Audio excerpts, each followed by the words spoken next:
স্প্লাঙ্কে log in করার পরে সবার প্রথমে আমরা যে ইন্টারফেসটি দেখতে পারবো সেটা কিছুটা এরকম। এর সবার বামে রয়েছে অ্যাপস মডিউল এবং এটি সবচেয়ে গুরুত্বপূর্ণ। এখানে সার্চ অ্যান্ড রিপোর্টিংটা মূলত আমরা এটি সবচেয়ে বেশি ব্যবহার করে থাকি। এছাড়াও আমারও আরও কিছু কাস্টমাইজড অ্যাপস আছে যেগুলো আপনারা ম্যানেজে যে স্প্লাঙ্ক বেজ থেকে আপনারা এগুলো ডাউনলোড করে নিতে পারেন। এখানে স্প্লাঙ্ক বেজে আপনারা সব ইনস্টলড অ্যাপসগুলো দেখতে পাচ্ছেন।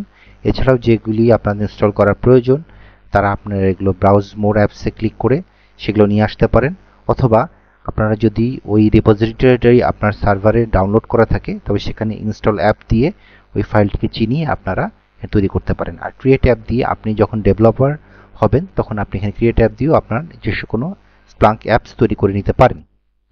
এরপরে আসুন আমরা অন্যান্য ফাইলগুলো সম্বন্ধে জানি, যেমন অ্যাডমিনিস্ট্রেটর মেনু। এখানে আছে account settings, preferences, log in log out করার অপশনস, মেসেজ। এখানে মূলত এরর জেনারেট করে, কোনো এরর মেসেজ বা অ্যালার্ট থাকলে সেগুলো এখানে পপ আপ করে। এরপরে রয়েছে সেটিংস এবং এটি হচ্ছে স্প্লাঙ্কের সবচাইতে ব্যবহৃত এবং প্রয়োজনীয় একটি মেনু। এখানে রয়েছে add menu, monitoring console, knowledge base, data distributed environment, user authentication system ইত্যাদি। মনিটরিং কনসোল দিয়ে মূলত আমাদের স্প্লাঙ্ক বেজের কি লাইসেন্সটির মেয়াদ সম্বন্ধে জানা যায়, কতটুকু ডাটা ইউজ করা হয়েছে এ সম্বন্ধে একটি ধারণা পাওয়া যায়। এছাড়াও রয়েছে কতটুকু সিপিইউ ইউসেজ করা হয়েছে, মেমোরি কতটুকু ব্যবহার করা হয়েছে এবং কতগুলো অ্যালার্ট ট্রিগার্ড করা হয়েছে। এ ধরনের সব কিছু বিষয় এখানে অত্যন্ত সুন্দরভাবে প্রজেক্টেড হয়। আর সেটিংসের যে অ্যাড ডাটা মেনু, এখান থেকে আমরা মূলত ডাটা অ্যাড করি। এছাড়া রয়েছে অ্যাক্টিভিটি, এখানে কতগুলি সার্চ করা হয়েছে জবস মেনুতে সেগুলো জানা যায়। ট্রিগার্ড অ্যালার্টে কতগুলি অ্যালার্ট ট্রিগার্ড হয়েছে সে বিষয়ে জানা যায়।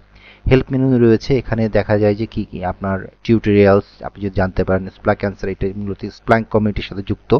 আপনার কোনো কোশ্চেন থাকলে স্প্লাঙ্ক অ্যান্সার্সে দিলে সেখানে পূর্বে যদি এই ধরনের কেউ কোশ্চেন করে থাকে সে কোশ্চেনের উত্তরটা এখানে খুব সুন্দরভাবে প্রজেক্টেড হয়। এছাড়া আপনারা কোনো বাগ থাকলে সে বাগটাও আপনারা এখানে রিপোর্ট করতে পারেন। অ্যাবাউট সেকশনে স্প্লাঙ্কের ভার্সন এই ধরনের রিপোর্ট পাওয়া যায়। ফাইন্ড মেনুতে আপনারা এখানে প্রয়োজনীয় জিনিস সার্চ করে বের করে নিতে পারেন। মেনুগুলো সম্বন্ধে আমরা প্রাথমিক আলোচনা করেছি, চলুন এবার প্রতিটি মেনুর বিস্তারিত বিবেচনা যাই। প্রথমে হচ্ছে অ্যাকাউন্ট সেটিংস। এখানে আমরা ক্লিক করি।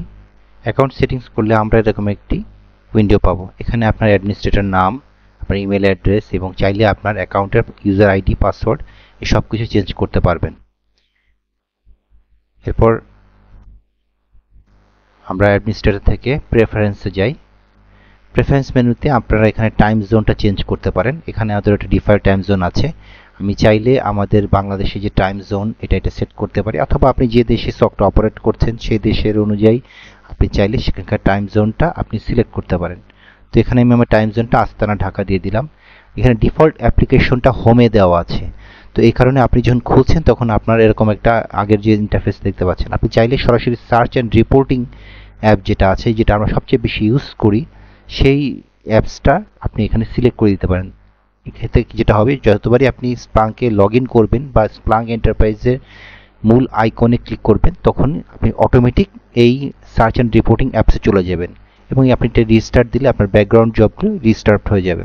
থিমস থেকে আপনি এখানে চাইলে আপনার থিমসটা আপনি চেঞ্জ করে নিতে পারেন। বর্তমানে লাইটস থিম আছে, আপনি চাইলে ডার্ক থিমও দিতে পারেন। এগুলো দিয়ে আপনি অ্যাপ্লাই দিলে আপনার টাইম জোন ও অন্যান্য জিনিসগুলো পরিবর্তন হয়ে যাবে।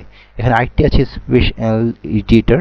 স্পেশাল এডিটরের বিষয়টা আমি আরেকটু পরে আপনাদেরকে আলোচনা করব।